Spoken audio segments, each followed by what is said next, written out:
Hey, welcome to episode 185 of the Juicebox Podcast. Today's episode is with Janae.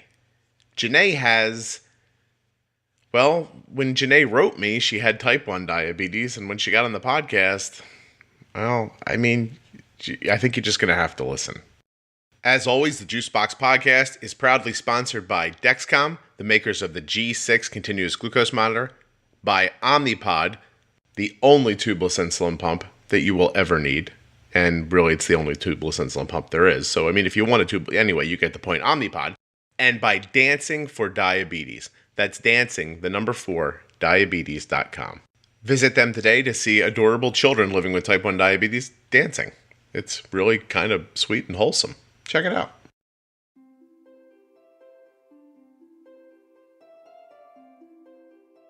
Okay, so this is Janae.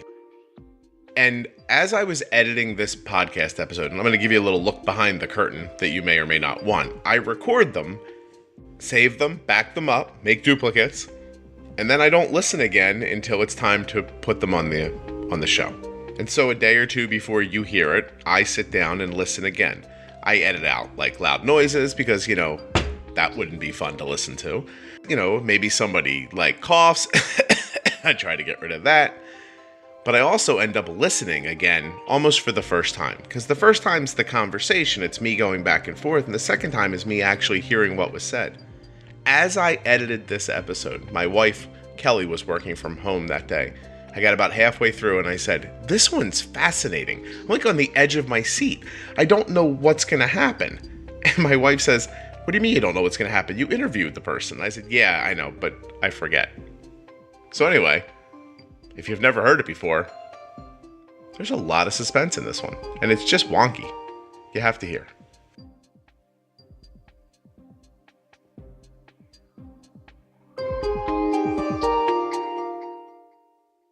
Please remember that nothing you hear on the Juicebox Podcast should ever be considered advice, medical or otherwise, and to always consult a physician before making changes to your medical plan. You ready for Janae? Very informal. I just ask you to introduce yourself. I ask you some random question that pops into my head, and then we start talking. Okay. I wish it was better planned out than that, but it is not. No, I have a couple topics that I'd want to touch on for sure. I could tell by your email. Yeah. Well, since then, I've had the most amazing and weird twists and turns, I'll tell you. Cool. So. Well, listen, I'm already recording, so just introduce yourself any way you want to be known. Just know I have a little bit of a head cold. If I'm talking and all of a sudden I stop, that was just so I could breathe. That's fine. But go ahead, just any way you want to be known. I'm Janae, and I was diagnosed in early college years, my freshman year actually, and I've been solo living with type 1 diabetes. And actually, I don't know if this is a good introduction now because I don't have type 1 diabetes.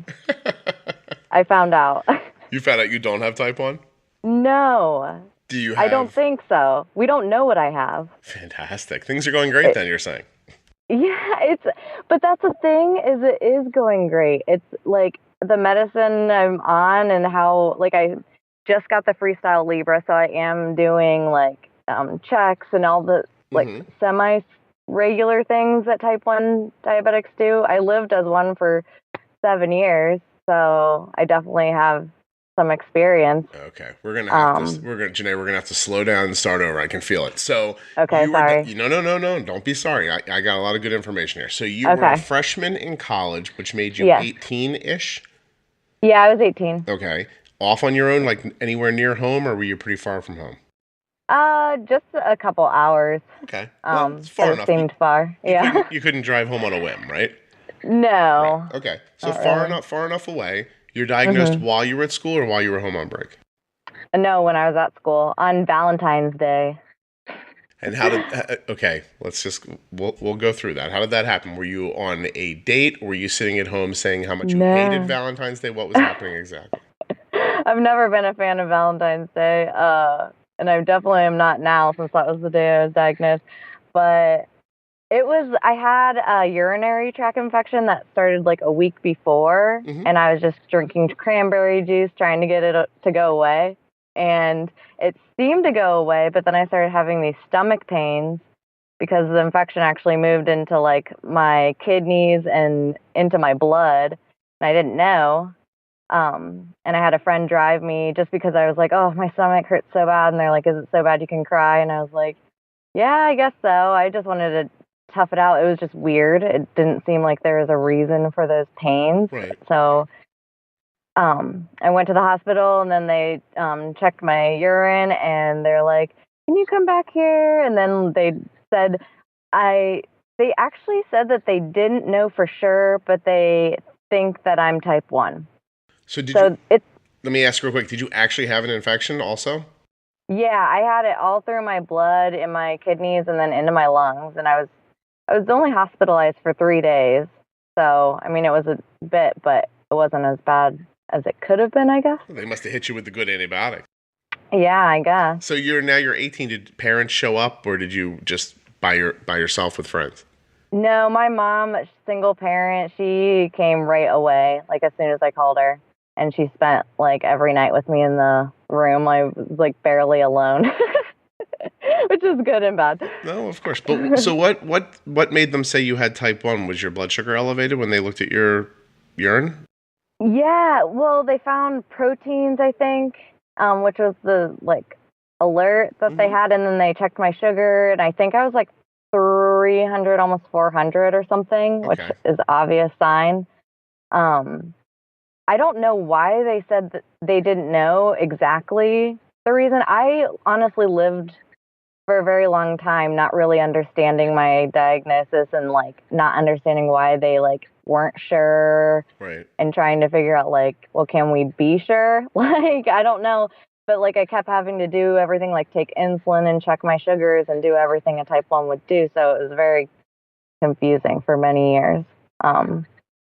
But you left the hospital in those couple of days after the infection cleared up with the understanding you had type 1 diabetes. They gave you insulin and a meter and all that stuff, and you were back at school. Yep. Okay. And then my mom left me in my dorm room. Your mom abandoned you. I hear you. Yeah, and I was just like sitting in there like, okay. Still feeling horrible, but it was just a daze. Yeah, so okay. And you lived for 7 years like that? Like, so all through college, and then your first 3 years, so you're 18, 19, 20, 21, 22, 24, 25 years old. Is that how old you are now?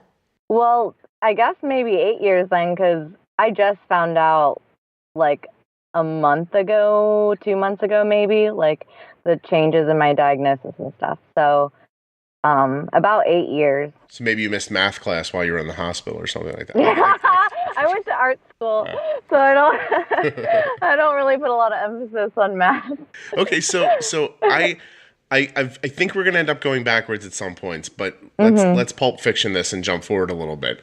Okay. Because when you you know what, I don't usually do this, but hold on a second. Yeah. When you emailed me initially, I was diagnosed in 2009. Been self-managing with MDI.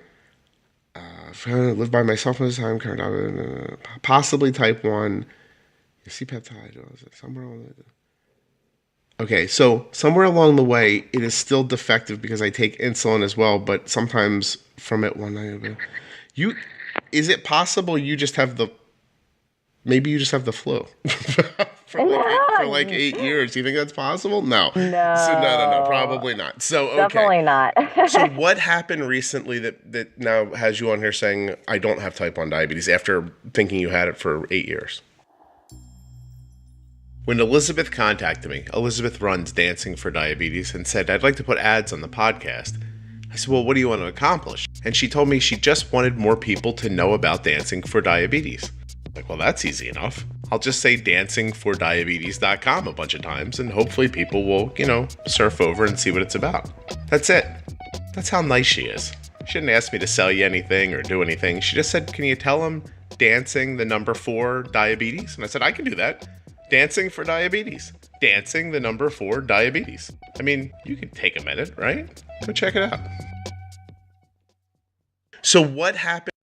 Well, I think it brings in the problem of getting a good doctor and getting the right knowledge and the right science behind it, because the reason why I was taking insulin and like measuring my sugars, and like I remember asking my doctor after like 3 or 4 years in, like, I'm confused, like, what am I? Because I was not reacting to the insulin like normal. Like, I was telling him, I actually don't need to take that much insulin as you're telling me to. And he's like, oh, you're wrong.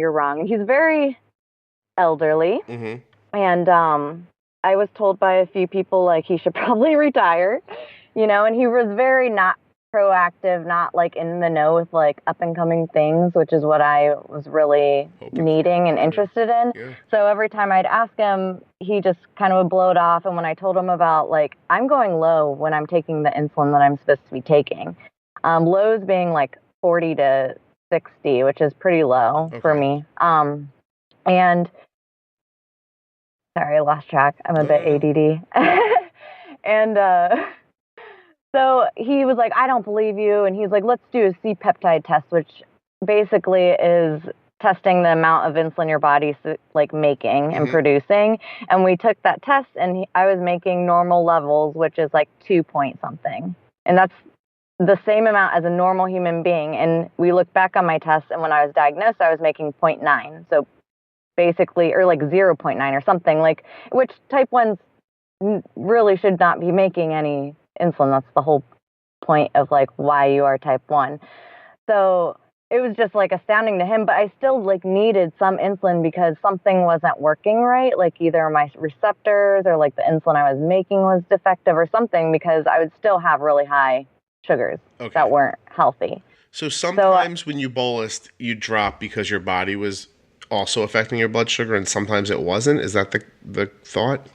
Yeah, I think ultimately I had the feeling like my body was making this insulin and it was using some of it, obviously, because sometimes I would eat a donut even and I wouldn't even need to take any insulin. But then sometimes I would. It was weird.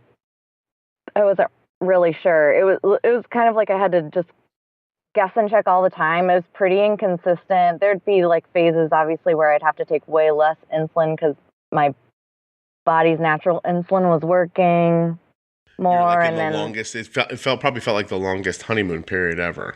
And that's what I kept getting told. Like, I straight up remember telling someone who was older, like a adult who was diagnosed, and he had lived with type 1 for a really long time. And I mean, this was after, it was about 7 years. And I was telling him like how it's interesting or whatever. And he's like, oh, well, you're just in the honeymoon phase. And I was just like, that's so insulting, because I feel like I've been going on for a while now.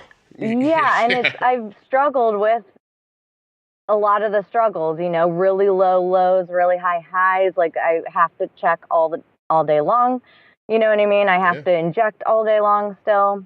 It was just like kind of insulting, because I'm like, okay, you're just as bad as a doctor, who isn't listening to the whole thing. Yeah. In fairness, it mimics that idea. But if you know anything about the honeymoon, you have to say after a reasonable amount of time that something else has to be, going on. That it doesn't take that long. Can you give me 1 second here? My wife is texting me, how much insulin for Panera bread, broccoli and cheddar soup, and mac and cheese?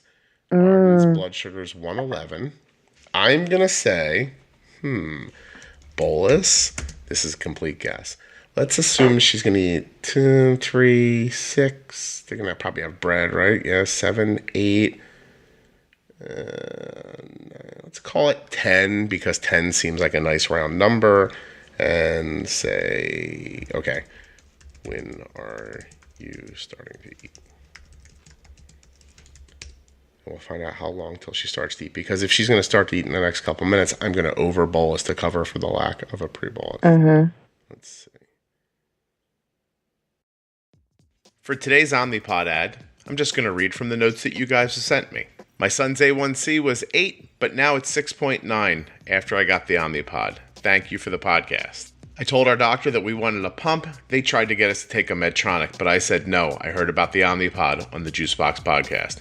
They pushed back, I pushed harder, but now we have an Omnipod, and we love it. I want to thank you for the podcast. Since listening to this show, we've had a breakthrough, and we've moved to the Omnipod and the Dexcom G6. We started with an A1C of 8.1, but now my daughter's A1C is 6.8. I used to accept blood sugars for my son of over 200, but then I started listening to the podcast. I got an Omnipod, and his A1C has already gone from 8.5 to 7.6, and I know it's going to go lower. I want to share with you the last 6 months of my life with type 1 diabetes. I started listening to the podcast, and I got my A1C down to 6.4. The next time I went, it was 6.1, and I can't thank you enough for telling me about the Omnipod. You want me to keep going? I'm not even through the last 2 weeks of emails. Here, I'll just look again. Click. I just search the word Omnipod in my email. I've been living with diabetes for 15 years, and until I found out about Dexcom and Omnipod from you, I don't know what I was doing. My A1C has gone from... Oh, this one's great. My A1C has gone from 8.5 down to 7.5, down to 6.7, down to 5.5. Thank you. Don't thank me. Thank Omnipod. Go to myomnipod.com/juicebox to get a free, no obligation demo of the best, most amazing tubeless insulin pump. It's the bee's knees. Do it. myomnipod.com/juicebox. Or the links in your show notes or at juiceboxpodcast.com. Half day of school today. Kelly's out with Arden. That's fun. Yeah. Is it raining where you are? It is rainy here. It's dreary. Yeah, I know. It was so nice a couple days ago. Just now, the food came right up. It's been horrible where I am. Just gray. Everyone's seasonally depressed. Yeah, right? Okay, so she said just now the food already came right out and I gave her 10 units. I was going to say 10 units. So I will say I was going to say 10 units. If you get a diagonal up arrow, bolus another unit. There we go. That was easy. In sync. I can't believe that. We never agree on anything. I was like, we all said the same thing. This might be a holiday. Okay, sorry about that. Now, it's fine. Okay, so it's crazy. So what did C-peptide comes back? The doctor looks at you and says, "Hey, you don't have type 1 diabetes. You have." Well, he didn't say that. He just was like, "Well, it's interesting, but just keep doing what you're doing." And that's what I got told for 7-8 years that I had him. Was every time I would go back, like, I never had any alarming things. He was definitely big on, like, you need to lose weight, even though I would say really I'm not that overweight and I'm pretty active. I have like a muscular build too, so I don't really think. And my current doctor now is like, "No, you're fine." Well, that's let me ask you a question, because that's what I wanted to ask you. Like, other than getting low and messing around with all this diabetes stuff, are you generally healthy otherwise? Yeah, I mean, I have lots of, like, I have a lower immune system. I get infections. I had all the classic symptoms like frequent urination and like thirst and, the classic symptoms. Yeah, because I'm just thinking, like, if he sees you and believes in his heart you have type 1 diabetes and you're just coming in and telling him I get low a lot, maybe he discounts you, and when you leave, he just thinks that this person just does not know how to handle their insulin right. Maybe there's ways for him to write you off the whole time. And if you're generally healthy to begin with, he might just be like, "Oh, this is a person who comes here. I give them scripts for their stuff," and you know what I mean. And then you go on your way. Like, it's not an excuse. Yeah. It sucks, but I'm trying to wonder how you made it 8 years like that. I made it a lot by my own personal motivation and research. And like, I didn't even have a diabetes education class. I didn't even know what that was until I got a new doctor, and they're like, "Are you serious? He never made you do one of those?" Well, was the first doctor an endo, or was the first doctor just a practitioner? No, he was who the hospital sent me to. Oh. So it was, someone on their roster that they just send people to. And do you live on the side of a mountain or something like that? No, nothing like that. No, but I like reached a point where I was like talking to my regular doctor, and she works in the same building. They're not really related, but she knew who he was, and she was kind of like, maybe not the best choice. He probably shouldn't even be being a doctor anymore. And she's like, and she thought my information was really curious, And she's been kind of along for the ride and a really big support on many ways. Like, she's an amazing doctor, and really cares. And she was really promoting me to find someone else. And I tried. I even mentioned something to my endocrinologist, which you probably shouldn't do, I guess, but I didn't know where to go. And they're like, well, I mean, you're going to have too hard of a time finding anyone else. So, and I was just like, okay. We love your copay. Please don't leave. Yeah, he's not doing anything for me. I asked him to like write letters because when I lived in Illinois, right after I graduated college, like a year or two after, I moved to Illinois, and I was still trying to figure things out. My mom found this research document or this research article about Mody. Yeah.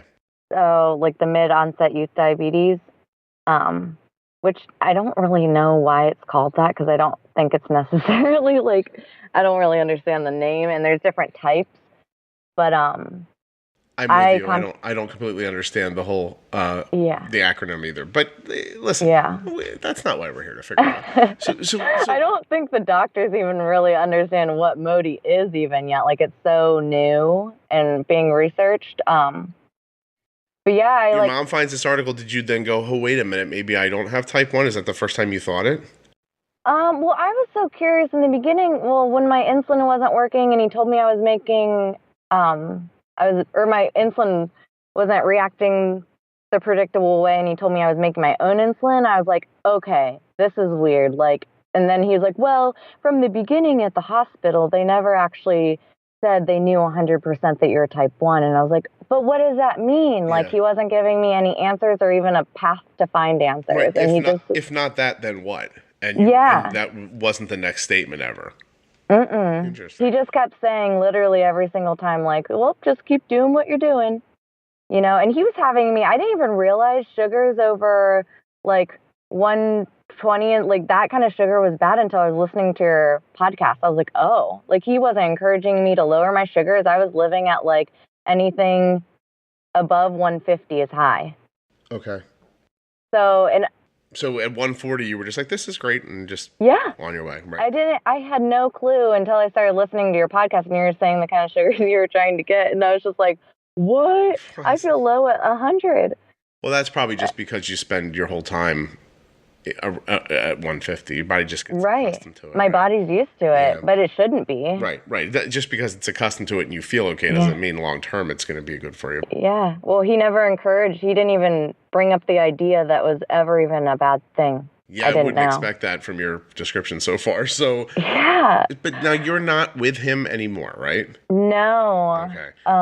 And how do you? I'm interested in that though. Like, at what point did you say to yourself, I'm not putting up with this anymore, and I have to move to somewhere else, try to get a better answer?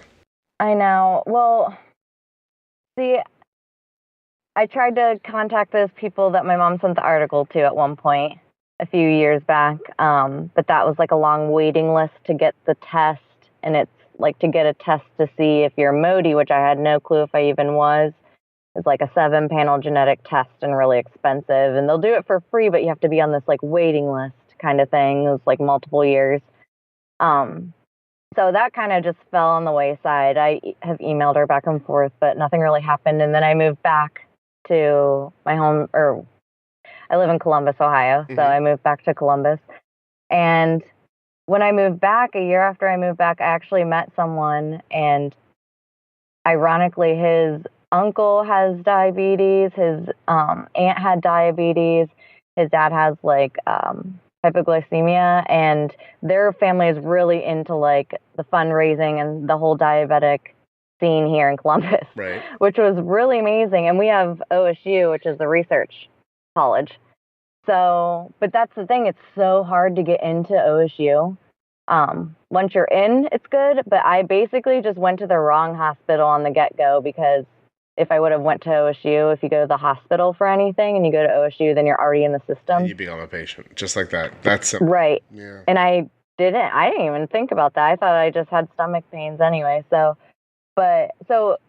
basically, I called even, like, can I possibly become, like, a patient here? And they, like, got my information. We're like, well, I don't know. And they put me on this list. But, like, I predicted I wouldn't really hear back for a really long time. Mm-hmm. And he had doctors in the family, my boyfriend does, and they actually talked with me about it. They got me an appointment so I could get into the system, and then directly referred me through email to an endocrinologist at OSU. And I've been working with her, and within 3 appointments, like, my whole perception is like turned around. It's been nuts. That's fascinating. How long ago was that?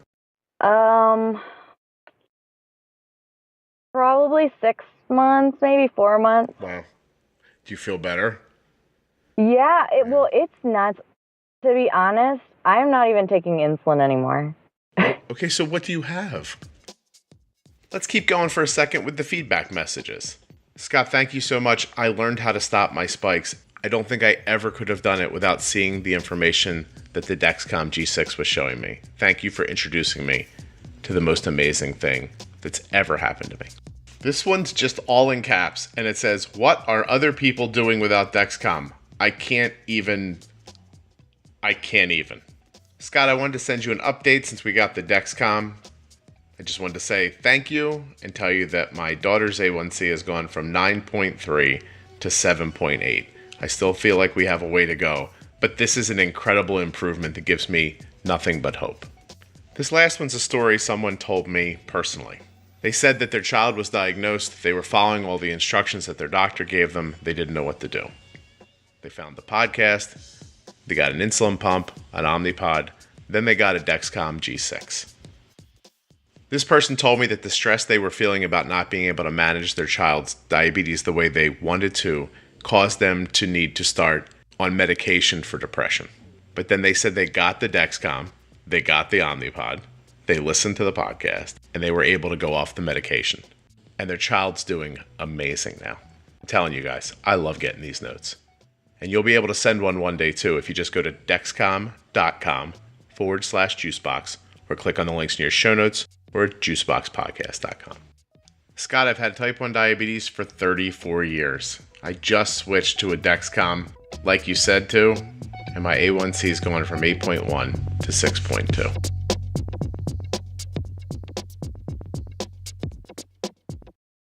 So what do you have? But that's the thing. Okay, so my first appointment, we go through everything. Right. My history, my mom's side of the family is very bizarre. My grandma, who I just met a couple years ago because my mom was adopted, and we never even met her until my mom was 50, and we have a good relationship and everything. But in meeting her, we found out some more medical history, and she was diagnosed with type 1 when she was like 10 maybe, and like 3 months from her diagnosis date, they wanted to send her to a camp so she could like learn how to take care of herself and everything. Yeah. And by the time it was time for the camp, they undiagnosed her because she wasn't showing signs anymore. And that was it. She's like 70 years old and still doesn't have any symptoms. She didn't live with diabetes. She just, in that moment, they diagnosed her, but since then, it's gone. Yeah, but her sister did have type 1. So it's just a very weird thing, but people supposedly with Mody have weird histories like that of people being diagnosed, their diabetes going away. And like you have to almost have like certain family history that lines up. But and Mody, you're still learning about all this part. Right? Okay. Well, the weirdest thing is okay, so through the 3 appointments with my doctor, we kind of concluded like at the second appointment. The first appointment was just kind of to get the base points, get my history, kind of get my levels and what I'm doing, and then try to get me to a lower sugar level in general, not to be comfortable at 150. So I worked on that. And then the second appointment, and we did a whole bunch of tests. So waiting for those tests to come back. The second appointment, we had the test come back, and she was like, well, you're negative for the antibodies and everything that people with type 1 normally have. So I've never had the antibodies and everything. I've always been negative, though, since the beginning. That's, I think, why people didn't 100% say I had to be type 1, because the Go band that they used, they didn't see with you. Right. I was negative for them when normally type 1s are positive. And she was like just verifying them, and she's like, I don't know. I think you might be Mody. And that was kind of why I got in with her, because she's really big on research and like the newer things with Mody and everything. And so she's like, we're going to go ahead and test you for Mody. In the meantime, we're going to just take you off insulin and put you on Victoza, which is a type 2 or weight loss medicine, either or.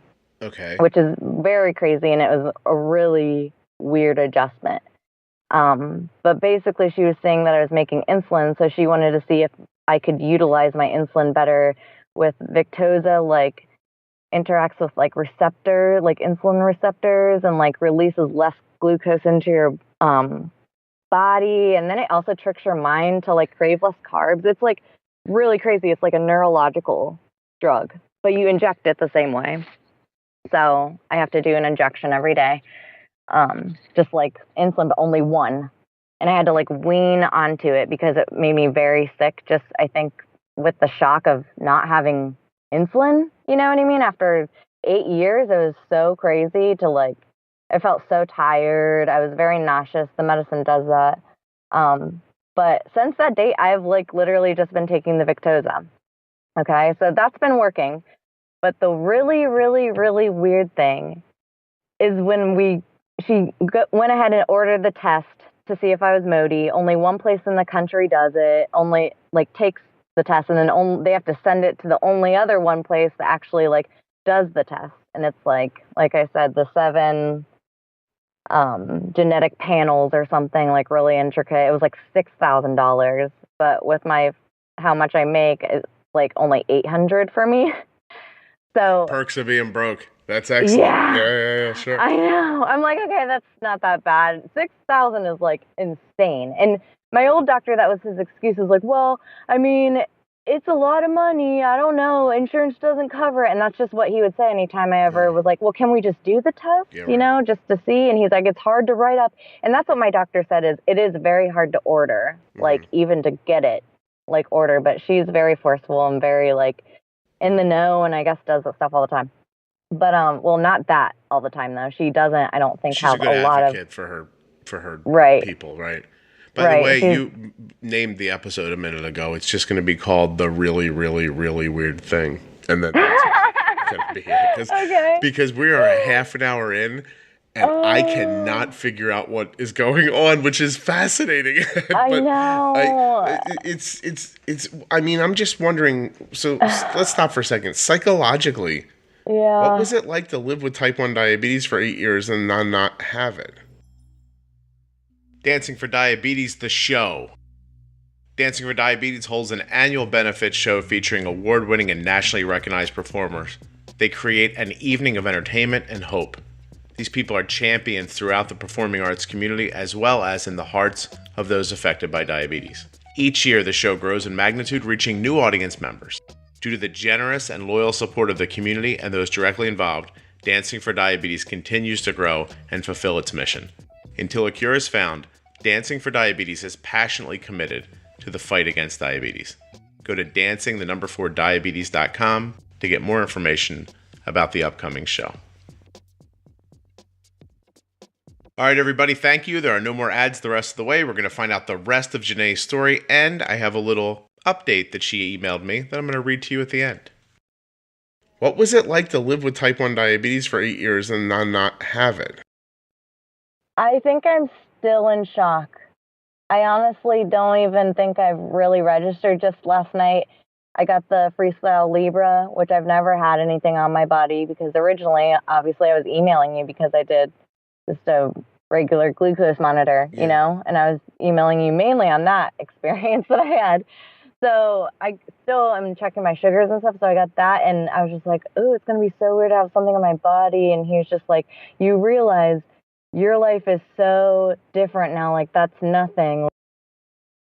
It's just a strange, it's hard to put into perspective, honestly, Yeah. So when you check your blood sugar, what is it usually, high or low, or at where you want it to be? The Victoza has helped, really. It helps me lower my sugar myself. And basically my ranges are like 90 to 130 at the highest, and that's like right after I eat. Yeah, that doesn't seem like you have diabetes.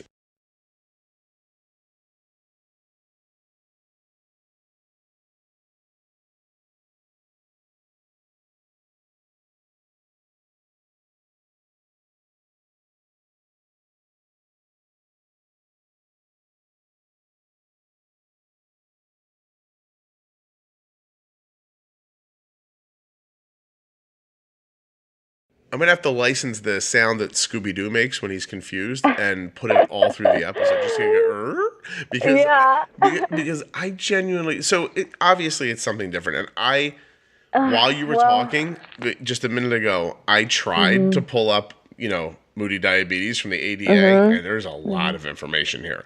And so I'm going to link it so people can go through it. But the fact of the matter is that I don't understand it enough to have.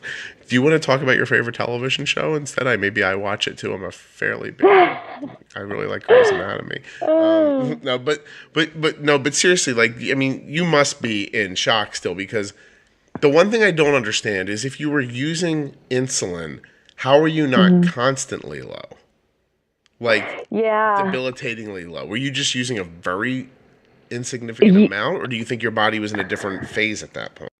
The thing is I had to inject fairly frequently, but I was literally only doing 1 unit, 1 to 2 units. My carb ratio was 30 carbs per 1 unit.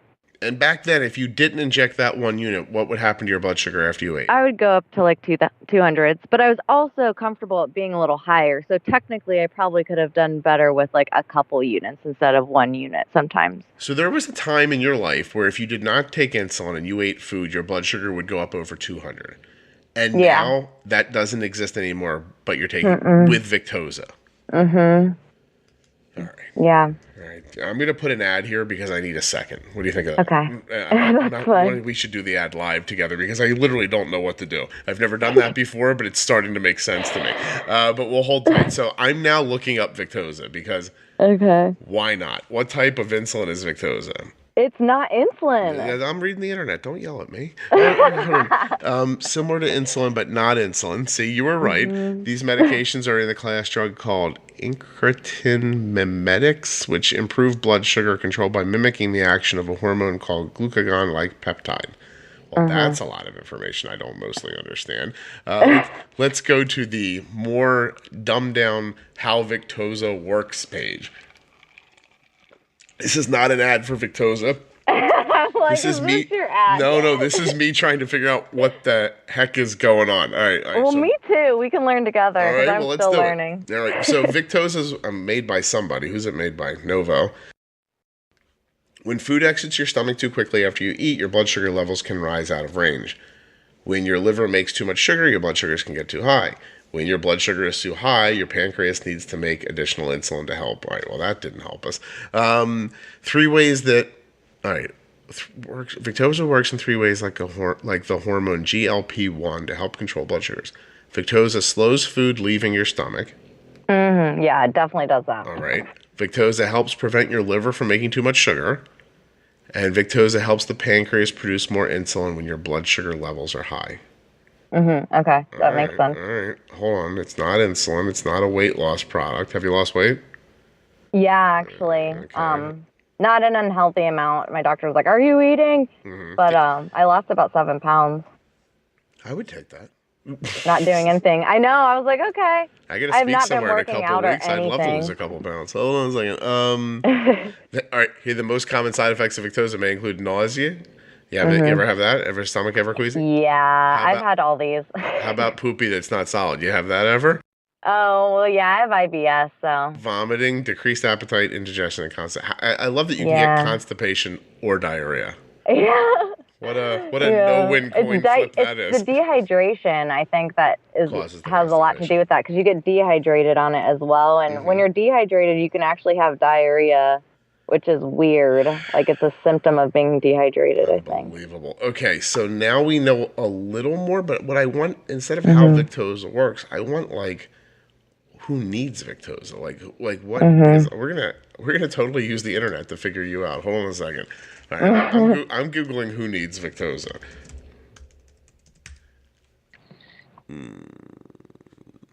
There's a frequently asked questions made, like Victoza raise your blood pressure.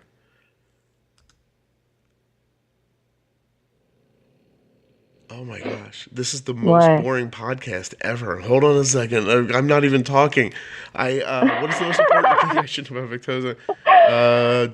Do not use Victoza if you or your family have ever had MTC or if you I don't know have what that I is. don't either. An endocrine system condition. What is Victoza? Diagnosis. Huh.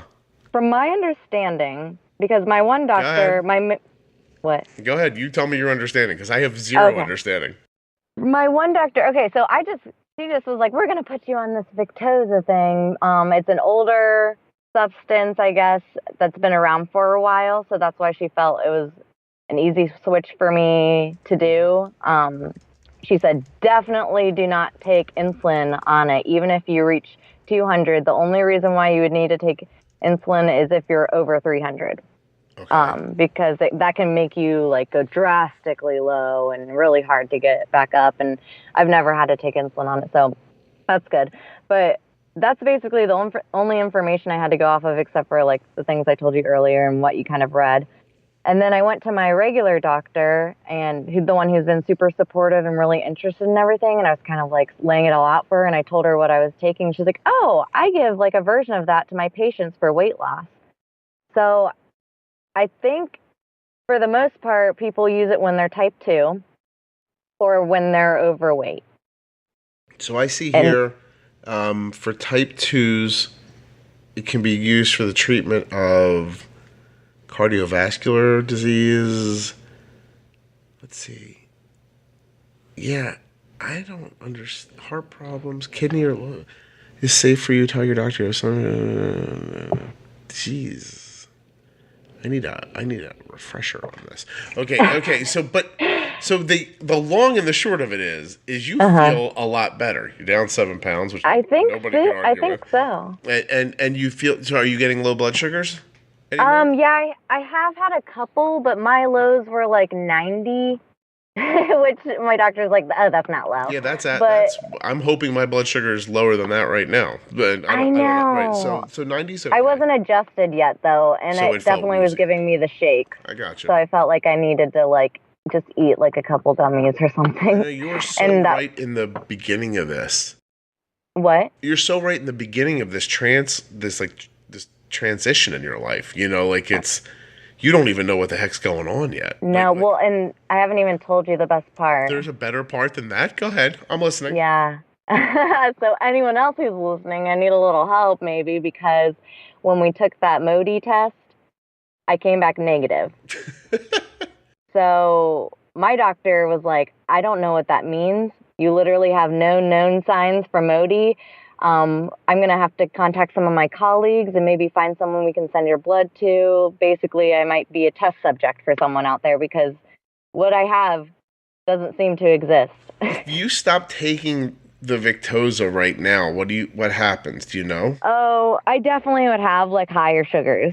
Okay. Probably what would happen before when I was taking insulin and stuff. Mm-hmm. I mean, I took Lantus and Novolog, and I needed the long acting and the short acting. I would definitely have high sugars and stuff like that. No doubt about it. I need something, and I need to be active, and I need like the basics of all what type 1s need, but I really am blessed to be able to find this medicine, that takes significantly less work and time, like everything that is so hardworking and so stressful, it's still stressful, but I will definitely admit it's not anything like what type 1s have to go through anymore. So now I'm on modyawareness.com. The internet's fantastic. I feel like there's nothing I could have typed into Google that wouldn't have come up. What causes Mody? Results from a mutation or errors in a single gene.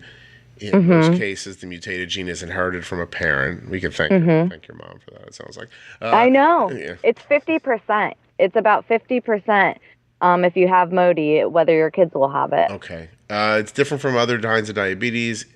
Mody is unique because it is caused by mutations. This makes Mody different from type 1, type 2, which are caused by changes in genes and or other factors such as being blah, blah, blah. Okay, unfortunately, Mody is often confused with type 1 and type 2. Who gets it? Let's skip on that.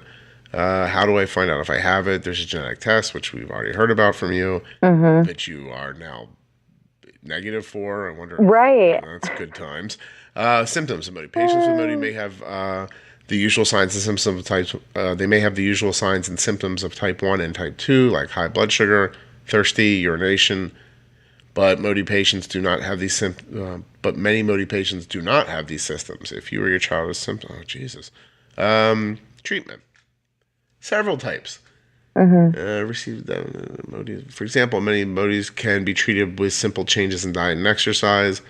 Have you just tried going for a walk? That's what that's. Other types of Mody are treated with oral medications only. Everything. Yeah, it just fixes it. There are also types that must be treated with insulin. Once a person is diagnosed with Mody, his or her doctor will help the person to get the right type of treatment. Well, yeah, and that's the path you're on right now with this new doctor, right? You're trying. Well, and there's different types of Mody. That was the next thing. Are you on the same page? That's amazing. No, I'm telepathically reading your mind. The next thing said are the different types of Modys caused by mutant. To date, scientists have identified 8 genes that can cause several unique types. Wow. Yeah. How are they different? Is there a cure? No, there's not a cure. If there was a cure, you wouldn't be on the podcast. You'd be like, I used to have Mody, but they cured it. Where should I get genetic test? What is Mody common? Over 500,000 people in the United States have it, which makes it about as common as type 1. I don't think that's right, but it's close. I actually heard my doctor said it was like 5% or something of all diabetics or something have Mody. I'm from my understanding, it's kind of rare. And so, but you still have the same. It says here it's still very serious because if you let your blood sugar get out of control, it's not going to be different. You know, that does what it does. I definitely need to be taking care of myself and being. That's why I got the Freestyle Libre. I mean, I still need to be checking my sugars. See, still need to be active. The Libre for you makes a ton of sense because you're not concerned that you're going to be like shooting up or shooting down, and it's like testing your blood sugar but without pricking your finger. So, right. I think that makes a lot of sense for you. What should I discuss with my doctor? Nothing. All right. So I'm going to keep this link to. I'm going to put this link into because we're now just reading the internet on the podcast. But I think I didn't know where else to go with it because.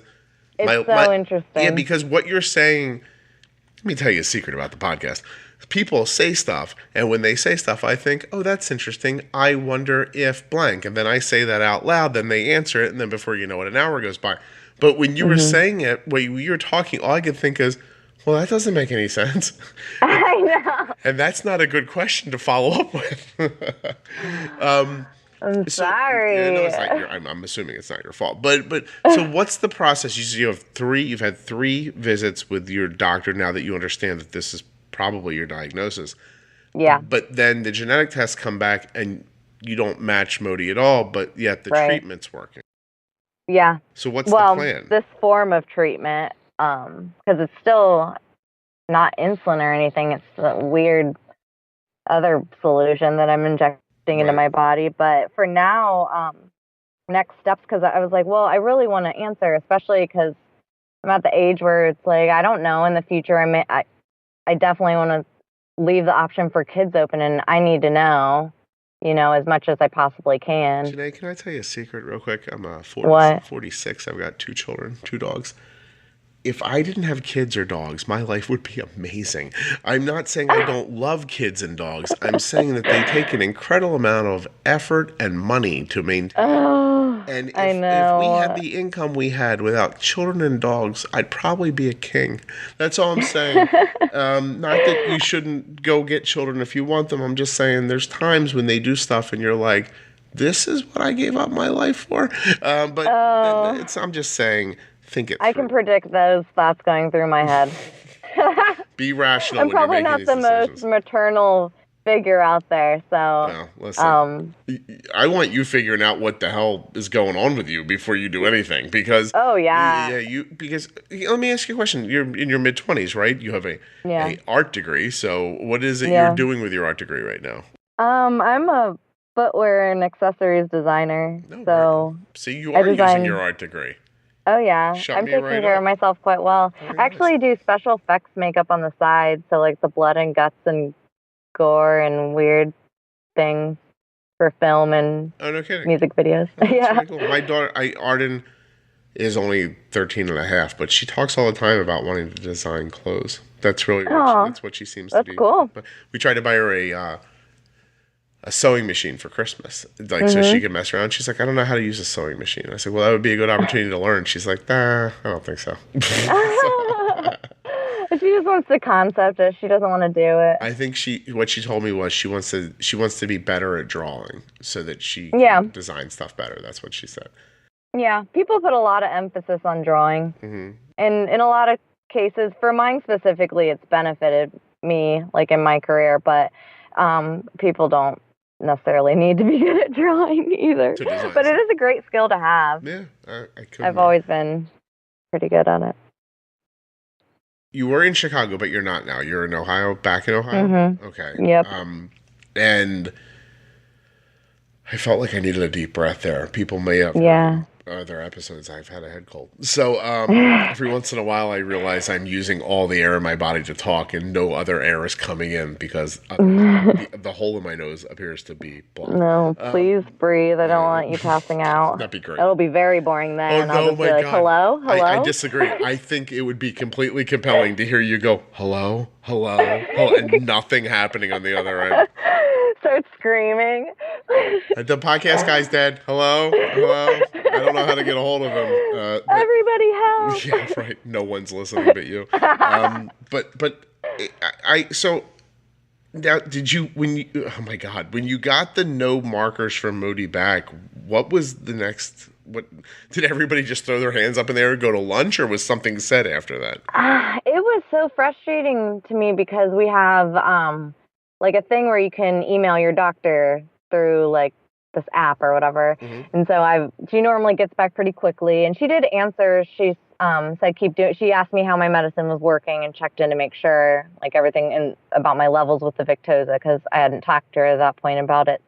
Just kind of like going with the flow, pushing through the nausea and vomiting and stuff like they say to do.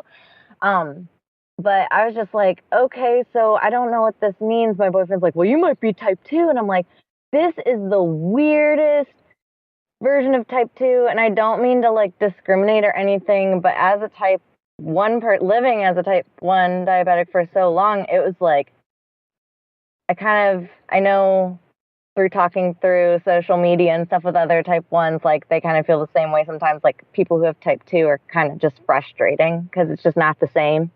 I think it's weird. These two diseases get stuck with similar names, and then people are trying to compare them. There's not a lot of comparison with them. Well, I've had people who have type 2. They're like, yeah, I have diabetes too. And I'm like, it's not the same. Like, and then it turned out you didn't have it at all. Oh my gosh. It's just so annoying. And like, they get diagnosed when they're like 60, 70. And it's like, oh, wow, well, you had 60, 70 good years. Why are you complaining? I was just trying to drink some cranberry juice as a freshman in college. Thank you. I know.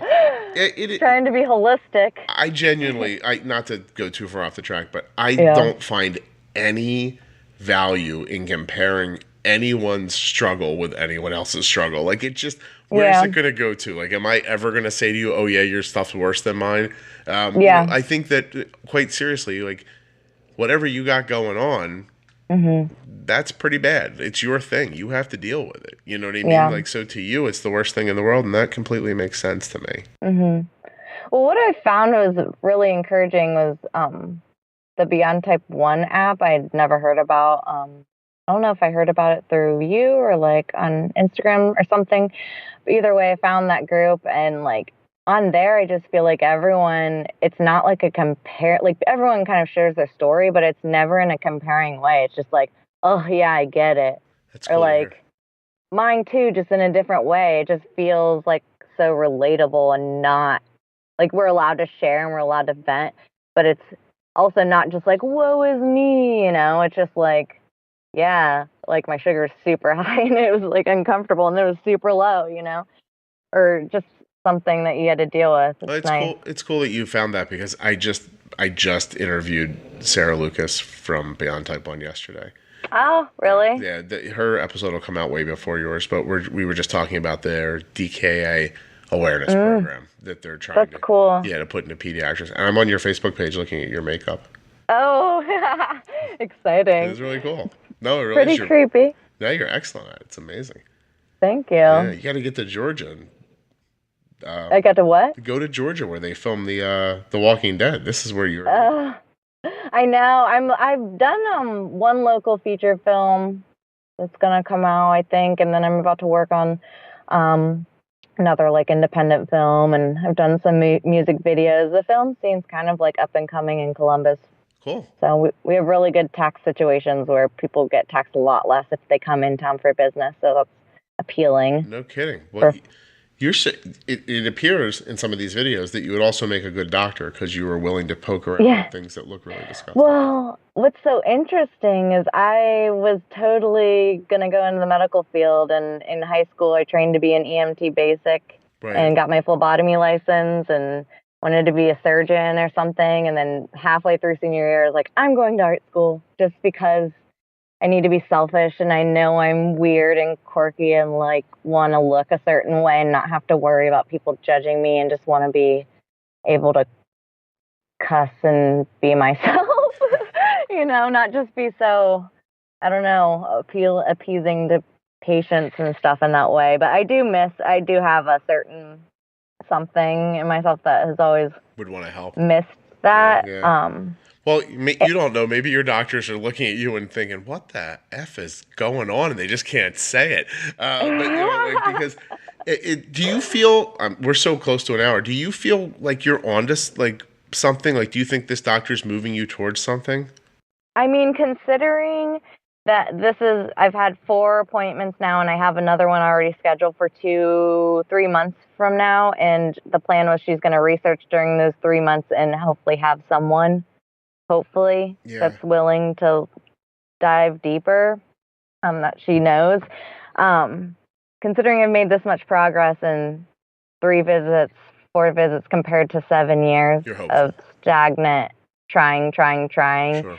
And she's very motivated. And even if she doesn't know what I am, it seems like she's one of those people that needs an answer as well. She's going to find like, she's not okay for just being like, okay, it is what it is. I have to tell you, I need you to follow up with me still, because, I mean, now that you take the genetic test and don't have the markers, I mean, maybe that's something that happens. Maybe people get false negatives or false positives or whatever, but you please have to stay in touch and let me know what you find out as you go, because I'm never going to sleep exactly right until I understand your story. Me neither. I fall asleep and wake up confused. Every day about life, about myself. I'm like, what's going on? It is very weird, like eating and knowing that I don't have to take insulin, but being like, what the heck is going on in my body though? Mm-hmm. Like, how am I processing this? Like, how am I getting this point? Like, it bothers me. I'm not someone that I like need answers. No, I understand. Can I ask you in the last couple of minutes to try to separate two thoughts for a second? Just maybe you won't have an answer, and this is fine. But in a very, it's not exactly the case, but you sort of you know what it's like to live with type 1 diabetes, and then it's gone now. Mm-hmm. And can you put that into perspective? Like, is it life changing? Is it not as a big deal as you thought it would be? Like, where are you at, like, as far as that means? That wasn't English what I just said, but I'm just really genuinely interested as to whether or not, like, you woke up the next day and you were like, oh my God, there's this amazing relief. I don't have type 1 diabetes anymore. No, it honestly just feels kind of uneasy. And like, there's been so many times, like when I told my boyfriend this, because he's been very involved and he's fairly knowledgeable about diabetes since it's in his family and everything. And he's had to deal with me as a type 1 for a while. And we just assumed that we were. And then all of a sudden I was like, well, she said this and blah, blah, blah. And he's just like, the day I stopped taking insulin, he's like, you don't have to take insulin anymore. Like, you look, and like, I'll be like, oh, my sugar's like 130. And he's like, can you just appreciate that, like, your sugar would have been 200 and you'd still have to take insulin and everything? And he like tries to encourage me, and I'm still not.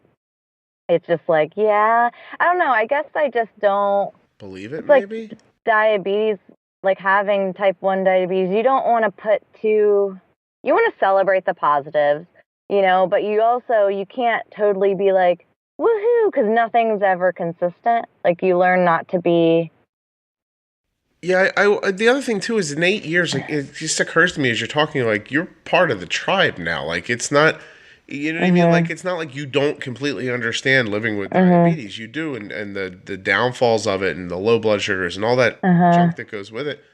I would imagine that it's, I don't know, like, if everybody can't walk away from it, maybe it doesn't feel like do you have, like I'm wondering if you have, like, survivor's guilt or something like that. I do. You know what I mean? I do. And actually, I told him, like, I was just like, I feel like kind of left out. Like, I just feel like on the outside looking in to all these people that are dealing with something I'm so familiar with, but and I can relate, but not currently in the same way. And I was kind of excited listening to your podcast. I was like learning a lot about Dexcom and about Omnipod, and I was like really interested in like getting those things going. And I was like, oh my gosh, I won't get to have anything like that. Not that that's something to be mad about. It's just like, it's just confusing because I was like, I don't know. It's like an identity crisis, kind of. I can't decide. Seriously, I don't know. Feels like a good title for the episode. I'm confused. I just, because it's almost like when we first decided to talk, that conversation would have been, I think, interesting and probably complete. And now the conversation's interesting, but it's impossible to wrap up because you don't have enough answers yet to wrap up the question. No, really. It's like smack dab in the middle. You're right in the middle of the start of something. Yeah. All right, you have to come back on then. That's fine. Yeah. I do want to say, though, that, like, I can't not say that I do feel extremely blessed and, like, grateful for, what my body's capable of. I will never say that, like, I don't want to rub it in or anything like that, but I'm not going to take what I am given for granted. It's almost like a second chance. Of course, I understand. You don't want to give anybody the feeling like you're like, haha, sucker, I'm out of this. Yeah, not at all. No, and because you don't feel that way. And at the same time, I mean, I don't know enough about what is going on with you at the moment, but at the moment, it does sound better than having type 1. So, right. Good for you. It's definitely, I'll say, a lot less injections. And truthfully, throughout the day, it is night and day difference of like just worrying and being so attentive. Sure. Yeah, there's just less opportunity, it sounds like, for things to go emergency situation on you. Right. Right. Which is a big part of. That's a huge part. And not doing the worry around blood sugars getting high if you don't do the insulin correct. I mean, listen, it's a huge. And just feeling better, not having to just do a roller coaster. The whole time you're talking, though, I just keep thinking how you said your maternal grandmother was diagnosed with type 1 and then never lived with it after that. Right. But that is actually one of the things, like having 3 generations or something is like a sign for like Mody, that you might have Mody if you have like 3 generations, I think. Or, I don't know. There's something to that. Wow. Okay. Yeah. All right. So you gather all the information on this that you can. All the understanding make a report that you for can, you. And then you come back and report the whole thing to me. But we have to make a deal right now that at the end of that next hour, we're going to have some sort of an understanding. I know. So that people can feel fulfilled. Conclusion. Yeah. Wow. That's nuts. Janae, your life is wonky. It is so wonky, but, I'm excited to be living. Sometimes. Sometimes. That's really fascinating. No. How come I couldn't find a picture of your shoes that you've designed? Why are they not there? Oh, well, you could just go to Walmart or Target. Seriously? Or any like warehouse club place. Yeah. No kidding. So I work for Deer Foam Slippers. So we're known as the old lady slippers, but we actually do a lot more than that. No kidding. Yeah. That's cool. I do the little kids and like the novelties, so like the critters, anything with a saying on it. That's crazy. So, do you have a lot of free slippers in your house? Actually, yeah, but we only have sample sizes, so it's literally like 7/8 for women's and like 9/10 for men. So you have a lot of slippers that don't fit you in your house. Well, those all fit me. Oh, It's just good. I can't really give them to like other Anybody people else. unless they're that size. That's great. Yeah. That's really cool. Like, it's very, I mean, get away from whatever. I was going to say get away from diabetes, but I don't know what you have. But to get away from the other thing from it, it's just very neat to hear that you went to school for this very, specific thing that I would think that most people are like, that's not a job, but you made it into like a whole thing. That's amazing. Well, my career path is interesting in itself. How I didn't really go to school for this. For this? No, I went to school for illustration, so primarily drawing. Yeah, I know a person who makes, I think for the NHL, like every time the NHL comes out with new T-shirts, the design, like a person I went to school with sits in their house and makes them. Like just dreams them up and then adapts them to the different teams, and then they come out. And that's it. That's like, so interesting. It's just not what they expected they'd be doing. I don't think either. But I don't think a lot of people. I mean, you could say that for a lot of people out there. No. They went to school for one thing or doing something else. I mean, that's why I have makeup on the side. I'm hoping to, who knows where I'll be. Yeah. Well, I'm pretty sure if you would have told me I was going to have a podcast when I was younger, I would have been like, You're right. I don't think that's me. Exactly. I would have just been like, I don't even know what that is. Exactly. Probably didn't even exist. I tried to tell somebody the other day that, they said, the podcast has been really helpful, and we spoke in person, and I kind of helped them hash out a couple of thoughts. And at the end, they were thanking me. And I said, look, you don't understand. And I'm like, prior to diabetes, this wasn't me. Like you would never have looked at me, listened to me, known me, and thought, Scott's going to take some of his free time to try to help people with their type 1. It's something about just the process of living with it in our life. It just took me to a place where I thought I really should be doing this. And you never know how you make those. Well, you have the inquisitive capability and stuff that a lot of people might not have to be able to verbally discuss it, in a way that people are appreciative. You're very nice, and I always like to end the show with somebody complimenting me. So who does that? We'll just call it off right here. Janae, I really appreciate you doing this. I genuinely don't know what it is we did. Yeah. But I think it's fascinating, and I think what's going to happen is when this one goes up, I'm going to hear back from a lot of people who are like, oh my gosh, that mimics my life. And maybe they'll have answers, maybe for you or maybe for themselves. Well, that's what I'm hoping. I'm just hoping that someone else who has something that they just don't feel right about will figure out a way to find at least the steps towards an answer, especially if they have a doctor. I don't mean to badmouth my other doctor. He was great, but it's just, you got to do what's right for you. And even if they say it's going to be hard to find another doctor or something, you got to do what you got to do. I think the after school special message of this last hour is that you can't give up. You just have to keep pushing and advocating for yourself. And trying, So if nothing else, I think people would take that away from it. So I'm gonna say goodbye. Thank you, Omnipod. Thank you, Dexcom. Thank you, Dancing for Diabetes. Go to dancing4diabetes.com. Go to myomnipod.com/juicebox or go to dexcom.com/juicebox. Of course, there's links at juiceboxpodcast.com and in your show notes. And now, Janae's note. Well, that's a Google alert. I don't want that one, not that. I'm not filling out your form to see how I like it. And Janae's note, I forgot it. Hey Janae, I wanted to let you know that your episode is being released tomorrow, and I wanted to reach out to see if you had any updates. Hi Scott, awesome. This is very exciting. Thanks for the heads up. I'm now taking Trulicity once a week and using the Freestyle Libre. I am very lucky, and both things seem to be going well so far. I also just found out that my doctor found another doctor that would like to do some research on me regarding my diagnosis, so this is also very exciting. I'm going to find out more in November. I hope all is well with you.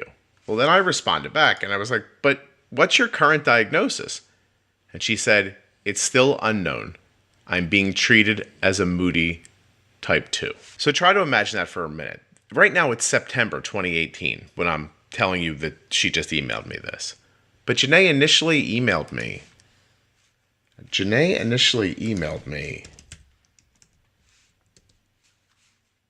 in January of 2018.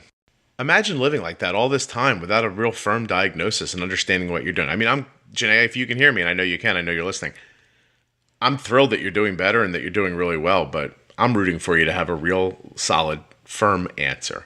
And I think everyone else that's listening is too. So when you find out what's really happening and you have, a way to explain it, contact me and come back on. I'd love to hear the rest of this.